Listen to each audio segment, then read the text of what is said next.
Buenos días, hermanos. Dios les bendiga a todos. Es una bendición estar aquí ya terminando nuestro cuarto año, compañero, profesor. Es una bendición que podamos hoy compartir la palabra del Señor con ustedes. Os voy a enseñar acerca de Efesios, capítulo número 2, versículo 1 al 10. Y voy a hacer 3 mensajes de estos 10 versículos. Voy a predicar del versículo 1 al 3, va la primera predicación, la segunda predicación que va a ser el día jueves, va a ser del versículo 4 al versículo 7, y la tercera predicación, la otra semana, va a ser del versículo número 8 al 10. Ahora voy a hacerles una introducción de la carta de Efesios. Efesios, hermanos, era una ciudad capital de Asia Menor. Entendemos que era una ciudad muy importante, estratégicamente un puerto que había en ese lugar, una ciudad llena de paganismo, de ocultismo, también una ciudad muy religiosa, idólatra y muy materialista. Una ciudad también donde había mucho dinero. Su idolatría era la diosa Diana. De hecho, había una de las 7 maravillas, ahí se encontraban, que era el famoso templo de la diosa Diana, Artemisa, donde también existía un banco donde guardaban los dineros y la gente creía que ahí la diosa Diana protegía los dineros de la gente. También, hermanos, esta carta nos enseña que el autor es el apóstol Pablo. Los años 60, 62, se dice que se escribió esta carta de Éfeso. Y estaba ahí Priscila y Aquila, se cree que ellos comenzaron. Pablo llega y en uno de sus segundo viaje está ahí un tiempo, tercer viaje está como 3 años ahí, después deja enseñando a esta iglesia, pastoreándola, y ahí deja a Timoteo 1 año y medio. Timoteo está en esta iglesia.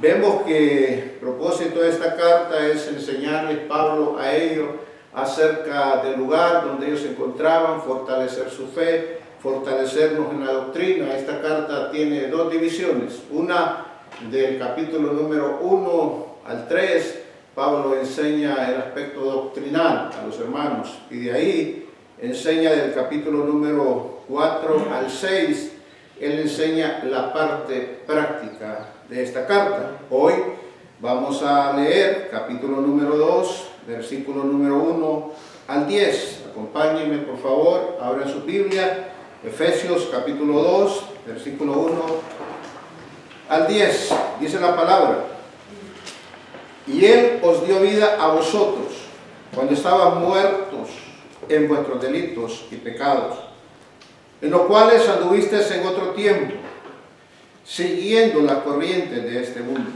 conforme al príncipe de la potestad del aire, el espíritu que ahora opera en los hijos de desobediencia, entre los cuales también todos nosotros vivimos en otro tiempo, en los deseos de nuestra carne, haciendo la voluntad de la carne y de los pensamientos, y éramos por naturaleza hijos de ira, lo mismo que los demás. Pero Dios, que es rico en misericordia, por su gran amor con que nos amó, aun estando nosotros muertos en pecados, nos dio vida juntamente con Cristo. Por gracia sois salvos, y juntamente con Él nos resucitó. Asimismo nos hizo sentar en lugares celestiales con Cristo Jesús, para mostrar en los siglos venideros las abundantes riquezas de su gracia en su bondad para con nosotros en Cristo Jesús. Porque por gracia sois salvos por medio de la fe, y esto no es de vosotros, pues es don de Dios, no por obras para que nadie se gloríe, porque somos hechura suya, creados en Cristo Jesús para buenas obras, las cuales Dios predestinó de antemano para que anduviésemos en ellas. Les decía que en este pasaje Dios nos muestra tres aspectos de la gracia divina en nosotros, a fin de que Dios sea glorificado por su obra. Repito, en este pasaje Dios nos muestra tres aspectos de la gracia divina en nosotros, a fin de que Dios sea glorificado por su obra. Vamos a ver hoy la primera. La gracia divina es para difuntos o cadáveres espirituales. Ese va a ser el punto mayor y vamos a dividirlo en dos puntos, que tiene que ver el primero con 5 condiciones que el apóstol Pablo nos enseña en el versículo 1 y 2. Y el otro punto vemos en el versículo 3, que nos enseña también acerca de los muertos y nos enseña las características de los hijos desobedientes y de los hijos de ira. Ahora, había un pastor que siempre que llegaba al púlpito llevaba una mochila. Tenía años de estar ahí pastoreando, como 5 años, y él siempre llegaba con su mochila, se quitaba su mochila y la ponía ahí al lado del púlpito. La gente observaba y observaba y observaba, pero nadie le preguntaba nada, nadie le decía, ¿por qué hacía eso? Un día un hermano se acercó y le preguntó, interesado, y le dijo, pastor, yo me he fijado que usted siempre que predica trae esa mochila, y cuando va a otro lugar anda esa mochila, y siempre anda esa mochila, y cuando predica la pone al lado de él. Quiero saber cuál es la razón, qué le motiva a andar esa mochila y tenerla ahí al lado del púlpito. El pastor, tocado su corazón, muy conmovido, diciéndole, le da la respuesta y le dice que siempre llevaba esa mochila porque dentro de esa mochila él andaba la ropa de mendigo, de la cual Cristo le había salvado hace unos años atrás, y lo hacía para recordar de dónde él lo había sacado. Le recordaba lo que era antes, el estado de depravación, la vida que llevaba sin Cristo. Y le dijo además, le añadió y le dijo que eso le servía porque al predicar le recordaba que Cristo puede dar vida a cadáveres, a personas inútiles, personas sin futuro terrenal, pero con un propósito predestinado de Dios para su vida. Y así, hermanos, nosotros debemos comprender cuál fue nuestro estrado de vida. Muchas veces olvidamos rápidamente, olvidamos de dónde venimos, de dónde salimos, lo que éramos antes sin Cristo. Y muchas veces en los años de estar en Cristo Jesús, muchas veces se nos olvida del lugar donde venimos. Y este pastor en su mochila, por eso él decía, eso me recuerda, y eso debe ser de recordarnos a nosotros esta condición de vida, que necesitamos a Dios para que Él nos salvara por nuestras obras o sacrificios, sino por la pura misericordia de Dios, por su gracia, por su amor para con nosotros, la gracia divina. Todo lo que hace Dios por nosotros, aún sin merecerlo, comprender la manera la cual Cristo nos ha vivificado y toda nuestra condición separada de Él.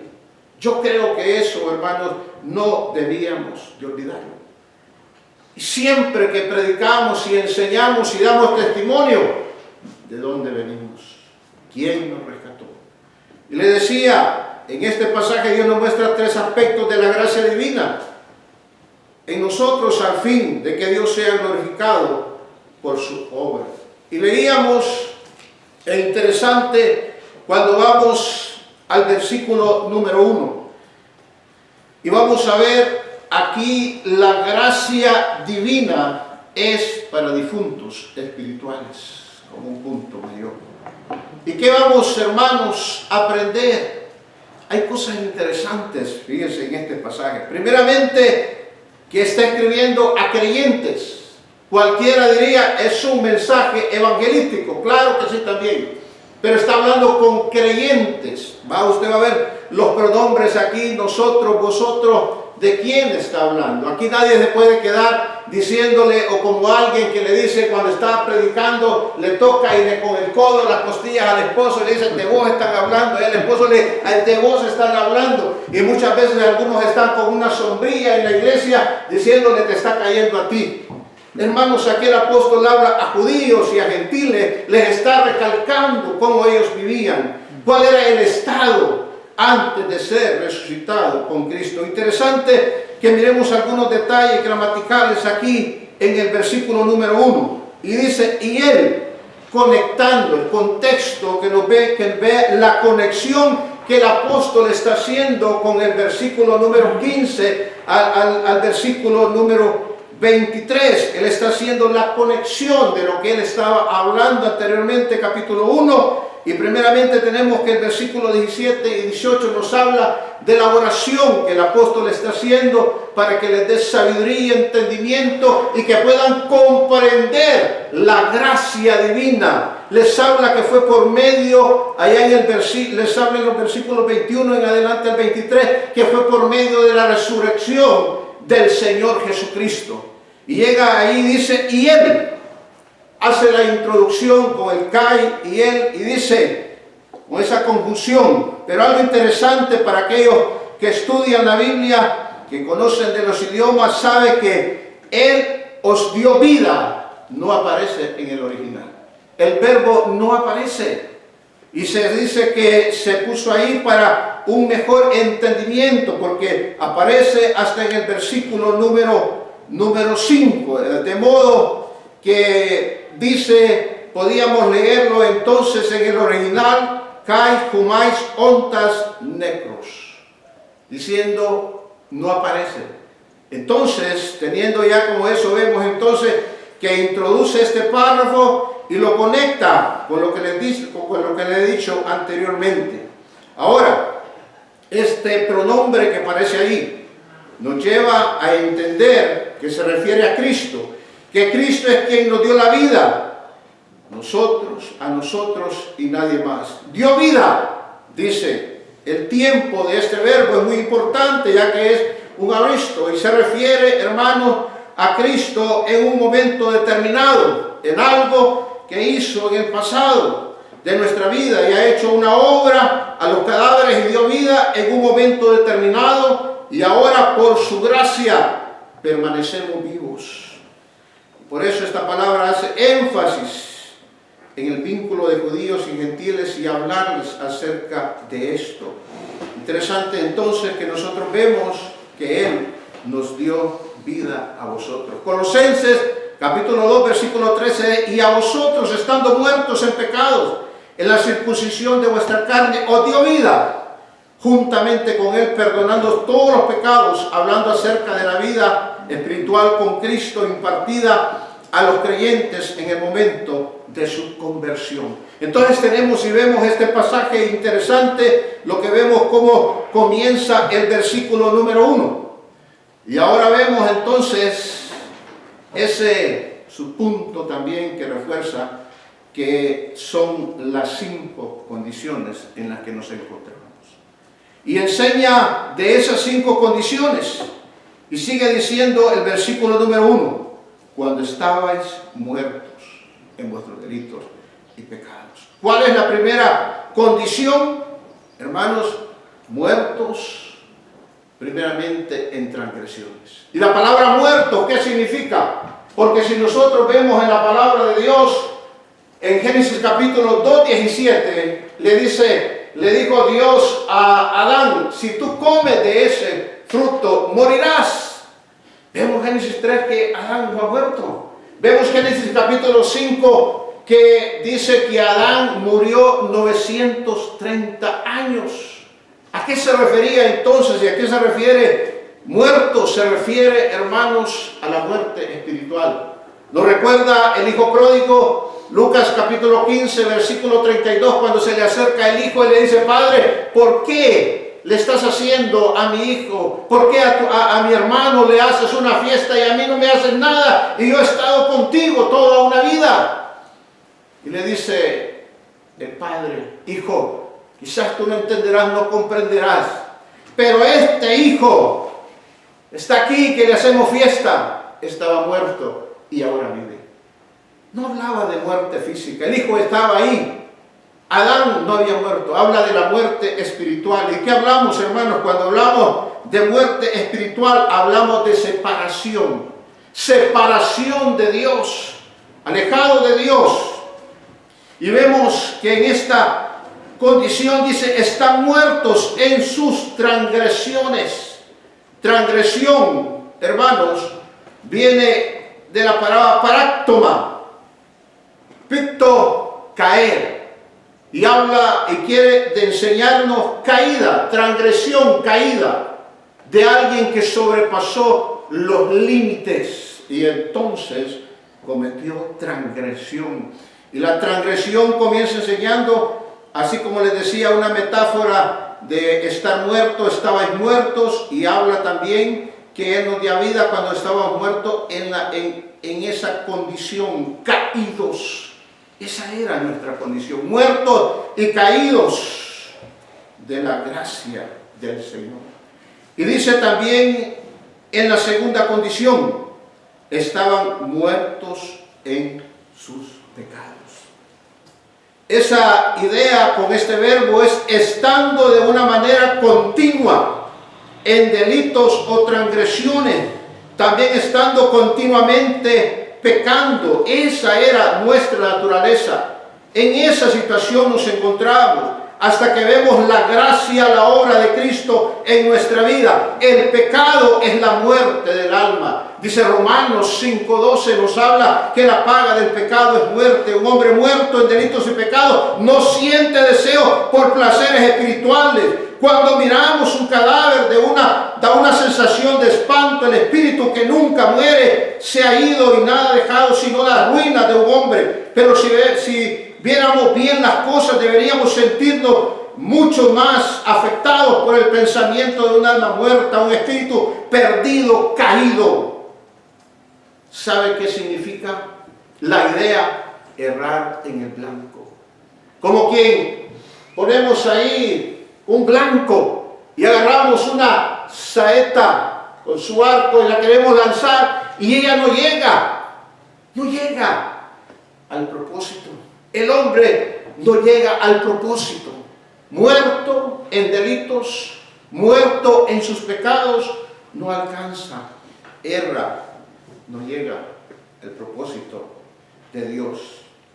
Y el tercero que nos habla, la tercera condición, nos dice versículo número 2: en los cuales también anduvisteis en otro tiempo, siguiendo las corrientes de este mundo, conforme al príncipe de la potestad del aire, el espíritu que ahora opera en los hijos de desobediencia, en los cuales, comienza el versículo 2, siguieron, anduvieron en otro tiempo, siguiendo las corrientes, estaban muertos por seguir esas corrientes de este mundo. Cuando hablamos corrientes, hermanos, hablamos de ese sistema que nos encaja, que nos incuba el mundo. ¿Con qué? Con sus normas, con sus leyes, con sus criterios. Pero la pregunta es: ¿cuál es la fuente de ello? ¿De dónde procede? Después lo vamos a ver más adelante, que quien dicta todo esto de las corrientes del mundo es conforme, como dice el versículo, a las potestades del aire y al espíritu que opera en los hijos de desobediencia. Es el diablo, hermanos, que pone en este mundo sus normas, sus leyes, sus criterios, en el cual todos somos bombardeados día a día, enseñándonos cada día que aceptemos, que vivamos ahí, bajo esas normas, bajo esas leyes, bajo esos criterios que van en contra de Dios, que se alejan de Dios, que se alejan de la gracia de Dios.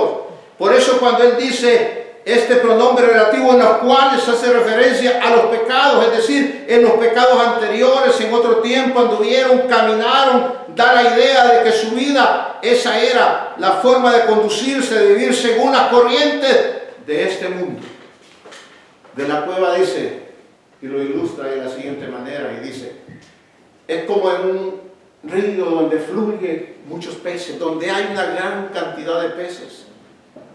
Y viene alguien dañino de la naturaleza, que no le gusta el esfuerzo de ir y a pescar de una manera artesanal, sino que agarra un bote de veneno y lo tiran al río para que los peces mueran. ¿Sabe? Eso es terrible cuando gente inconsciente hace esto. Y dice que ellos, ¿y sabe qué sucede? Que cuando los peces mueren, comienzan a flotar y están en la superficie y el agua los lleva en su corriente. Esos son los muertos espirituales, llevados por la corriente, muertos por el dañino, y son llevados por ese sistema. Y dice, el cual Dios de este siglo cegó el entendimiento de los incrédulos, dice 2 Corintios 4:4, los cuales el Dios de este siglo cegó el entendimiento de los incrédulos, para que no le resplandezca la luz del Evangelio, de la gloria de Cristo, la cual es la imagen de Dios. Y Pablo describe a este mismo príncipe como el espíritu que ahora actúa en los hijos de desobediencia. Y la otra condición, la cuarta, en el versículo 2 dice, estando muertos por seguir del gobernante de este mundo. Esa es la fuente. Ese es quien dicta las leyes, es el que pone las normas y usa todos los recursos que tiene. Y dice, muertos por seguir a este gobernante. ¿Cómo lo llama? El príncipe de la potestad del aire. Es decir, hermanos, que Juan capítulo número 12, versículo 31, lo describe también como el príncipe de este mundo. Juan 14:30 también lo enseña como el príncipe de este mundo. Juan 16:11 lo enseña como el príncipe de este mundo. Es el que tiene el control, es el que tiene a la gente bajo su influencia. Y mire lo interesante en el versículo, en la quinta condición. Estábamos muertos por seguir el Espíritu, y esta frase que obra en los hijos de desobediencia. Si vemos en el contexto que leímos el 1:20, dice que obró en el rey. Es esa fuerza la que Dios dio para resucitar a Jesucristo. Mire lo que dice el versículo 20. Decía, o el versículo 20 dice, el cual operó en Cristo. Ese poder resucitador, ese poder que lo resucitó. El diablo tiene un poder que opera, un poder que activa una energía para a los que él tiene bajo su sistema, bajo sus leyes. Y eso nos enseña lo que dice Pedro a nosotros los creyentes. Se sobrevivirán, porque vuestro adversario el diablo, como el león rugiente, anda buscando a quien devuelva. Tenemos, hermanos, esa actividad comprometida con los corazones y vidas malignas. Personas a quienes se les designa una expresión semita como hijos de desobediencia. Dice, opera en los hijos. Él tiene esa energía, por eso se resisten a Dios y llegan a ser entonces hijos de desobediencia. Entonces, mira, estábamos viendo que la gracia divina es para difuntos espirituales.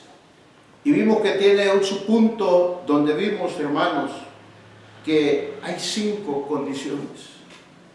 Y pasamos entonces, porque estamos en este pasaje, Dios nos muestra 3 aspectos de la gracia divina en nosotros, a fin de que Dios sea glorificado en nuestras vidas. Y tenemos el otro subpunto, que nos enseña acerca que nos encontrábamos muertos por seguir los deseos de la carne y hacer nuestra propia voluntad. Y dice el versículo número 3, entre los cuales también todos nosotros vivimos en otro tiempo, en los deseos de nuestra carne, haciendo la voluntad de la carne, los pensamientos y éramos por naturaleza hijos de ira, lo mismo que los demás. ¿Qué enseña aquí? Nos enseña y nos dice hijos de desobediencia. Vivían en los deseos de la carne. ¿Cuáles son los deseos de la carne? Gálatas 5, 18, 19 nos describe los deseos de la carne. Nos dice acerca de esta característica de los hijos de desobediencia porque vivían bajo los deseos de la carne que estaba encarnado en ella, la desobediencia. ¿Sabe cómo es esto? Cuando Pepito estaba en la clase y le decía a la profesora, y Pepito era el más desobediente y a cada rato se paraba y la profesora decía, Pepito siéntese, y Pepito se volvía a parar a los minutos, le volvía a decir, Pepito siéntese, y le volvía a parar. Y la profesora un día indignada de tanto repetirle por la desobediencia encarnada en Pepito, se fue y lo agarró de la oreja y lo sentó y le dijo, se me queda sentado. Y Pepito le dijo, profesora, ¿sabe qué? Mi cuerpo está sentado aquí, pero mi corazón está parado. Esos son los hijos de desobediencia, aquellos que se resisten a la autoridad, a la gracia divina, al poder divino que resucitó. Y por eso, hermanos, viven en los deseos de la carne. Y menciona los hijos de ira. ¿Cuáles son los hijos de ira? Son aquellos que por naturaleza, hijos de ira por naturaleza, esa naturaleza caída es lo mismo que los demás. Esto significa que tenían una predisposición natural a la ira, malicia, amargura, ardor, temperamento, compartían esto con el resto de la humanidad. Ellos se resisten y tienen como recompensa la ira de Dios sobre ellos. La justicia divina, porque se resisten, lo han rechazado, se han vuelto contra Dios. Y esa era la condición de ellos. Entonces, tenemos que había 2 características de ellos. ¿Por qué? Por los deseos de la carne y eran también hijos de ira. Y así, hermanos, la consecuencia de este estado moral que describe con expresión por naturaleza hijos de ira nos enseña las obras malas del pecado que provienen de una condición natural de un ser humano sin Cristo, los pecados que no hace el pecador hace el pecado, malas obras. Y con esto, mis amados hermanos, en este pasaje hemos visto el primer aspecto de la gracia divina en nosotros, a fin de que Dios sea glorificado en nuestras vidas por su obra. Recordemos, la gracia divina es para difuntos. Y eso éramos nosotros. Ahora, hermanos, ¿se han preguntado ustedes qué sería de nosotros si Cristo nos hubiera salvado? ¿Por qué nos eligió a nosotros, que tenemos de diferente de los demás? 1 Timoteo 1:12 dice, Cristo, siendo Dios, vino al mundo en forma de carne y a ser vivido, como un hombre común y corriente, pero la Biblia nos enseña que Él es el varón sin pecado, justo, recto, santo, perfecto. Él es nuestro acto de gracia divina, que a pesar de nuestra condición nos ama, lo reflejó sentándose con fariseos, hablando con prostitutas. Muchos lo criticaron, pero Él mostró este acto en ese favor inmerecido de su gracia, por amor a cada uno de nosotros. Mis amados hermanos, nosotros debemos de comprender la condición en la que nos encontrábamos. Éramos lo peor, cadáveres inútiles. Cada día que pasaba o que pasa debemos recordar de dónde Dios nos ha sacado lo que Cristo ha hecho por nosotros, la condición en la cual nos deshonrábamos a Dios. Este pasaje nos lleva a poder observar lo que éramos en Cristo, todos sin pensar en la cruz, en la redención de nuestros pecados. Entonces, en este pasaje Dios nos muestra 3 aspectos de la gracia divina en nosotros, a fin de que Dios sea glorificado en nuestras vidas por su obra. Y hemos visto, la gracia divina es para difuntos espirituales. ¿Sabe lo que hace el apóstol Pablo en esto? Sabe que un buen joyero, un vendedor, joyero, cuando usted llega a su tienda y quiere comprar una joya, ¿sabe la estrategia que ellos usan? Ellos vienen y le tienden a usted encima del mostrador una franela negra, bien bonita, bien arreglada, y sacan y le ponen la joya ahí, o las joyas que usted va a comprar. ¿Por qué?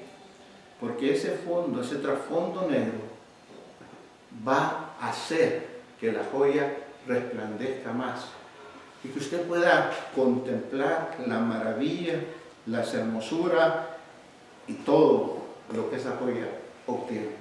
Eso es lo que dice el apóstol Pablo, versículo 1 y 13.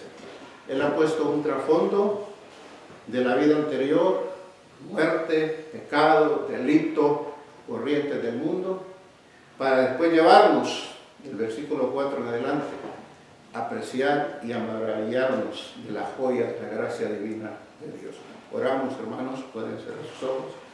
Padre, gracias, Señor, en esta mañana, por tu gracia divina, primeramente, para con nosotros. Señor, gracias porque no merecíamos.